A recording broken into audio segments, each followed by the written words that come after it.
Hey guys, I am participating in the Three Rivers Challenge this year.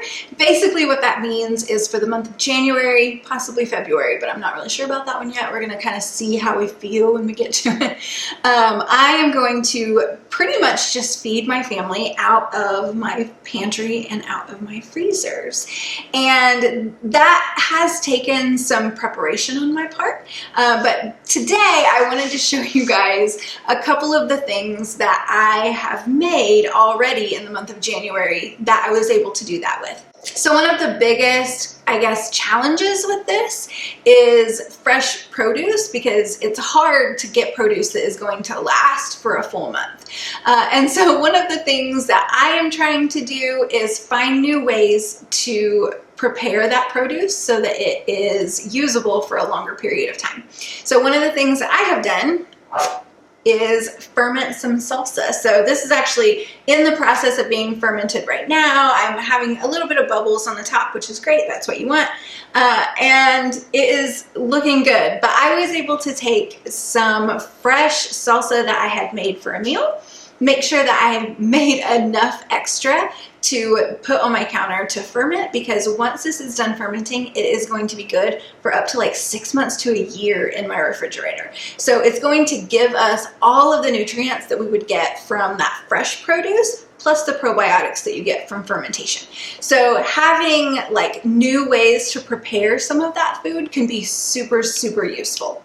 Another one of the things that I'm doing is just making sure that all of the cheaper cuts of meat that have kind of fallen by the wayside in my freezer, that I'm pulling those out and using them. So one of the things that I was able to do is get some stew meat out of my freezer that had been in there for a while and definitely was on its last leg and needed to get eaten.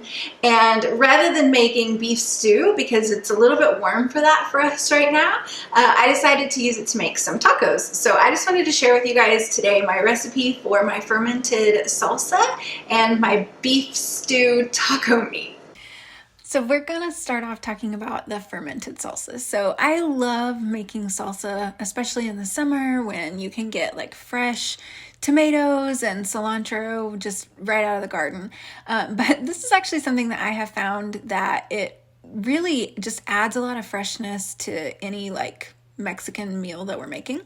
And fermented salsa is so easy. So basically I'm just chopping up my tomatoes. I had some serranos, some red onion. I add some garlic and some lime and a good healthy amount of salt. And you have a really delicious salsa just already. And then in order to ferment it, all you're going to do is take all of that stuff. I'm just putting it in my Vitamix and kind of blending it up.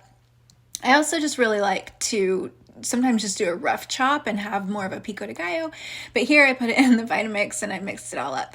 And then once you get it all blended up, you're just going to add it to 2 different jars, or that's what I did. So one was the jar that we just were using for dinner that night, which you'll see we didn't really need a lot for that. And then the second one is full, and that one I'm just keeping on my countertop.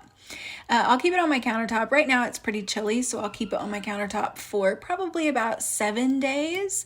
And in the meantime, it is going to start to ferment. So the good bacteria is going to eat the sugar from the tomatoes, and it's going to ferment and be tasty and delicious. And once it is done fermenting, I will be able to put it in my refrigerator and keep it there for about 6 months or so, if it lasts that long.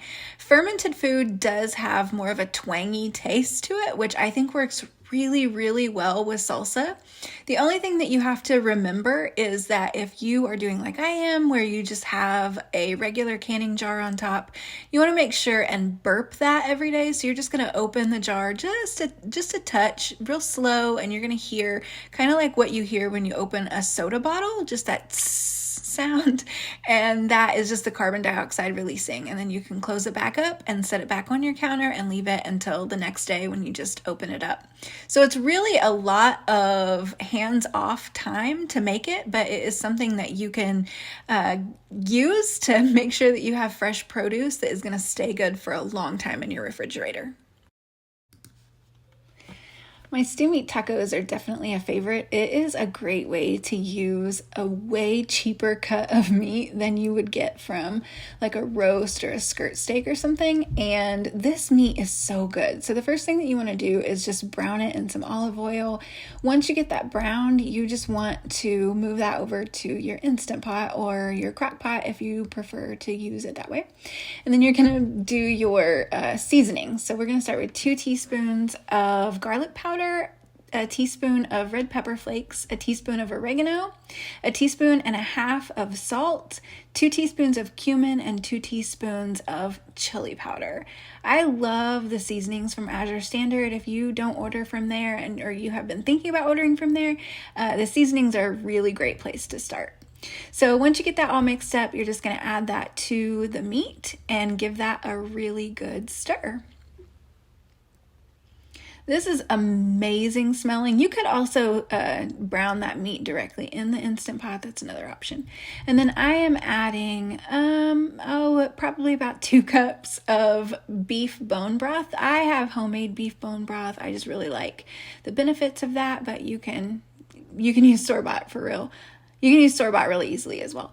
And then I'm going to add a good tablespoon, maybe 2 tablespoons of just a plain white vinegar, and give that a really good mix. And then turn my Instant Pot on for 4 hours at high pressure. And then that's it. And that is our taco dinner all done. And let me tell you, this was so delicious.